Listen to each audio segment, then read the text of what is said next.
সবাই যখন মৃত্যুটাকে ভীষণ ভয় পায়, আমি তখন হাসতে হাসতে আল্লাহর কাছে ভীষণ সন্তুষ্টি নিয়ে পৌঁছাতে চাই যে আমি একটা ন্যূনতম ওই জীবনটা লিড করতে পারলাম, যে আমি একটা ইনসাফের হাসি নিয়ে আমি আমার আল্লাহর কাছে পৌঁছতে চাই।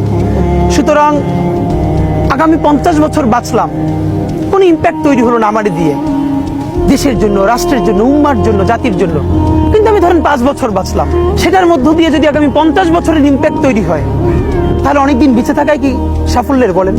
শহীদ প্রেসিডেন্ট জিয়াউর রহমান কয়টা দিন বেঁচেছেন, কিন্তু ভাবেন আজকে পর্যন্ত উনি আমার অনুপ্রেরণা। হাঁটতে হাঁটতে আমার পা ফুলে যায়, আমি আমার টিম সেদিনকে ব্যাগের মধ্যে জুতো নিয়ে তারপরে একটা শপিং মলে ঘুরছিলাম, মানে পা ফুলে গেছে, পা জুতোয় ঢুকাতে পারছিলাম না। তো জিয়াউর রহমানের একটা ওনার গল্প মনে পড়ছিল, যিনি মাইলকে মাইল যখন হাঁটতেন ওনার সাথে স্টাফদের পা ফুলে যেত, কিন্তু ওনার তো আর্মি ট্রেনিং আছে। তখন তাকে বলতো, স্যার আপনার তো আর্মি ট্রেনিং, আমরা তো আর পারি না। এই জন্য ওনাকে মানুষ রাখাল রাজা বলতো।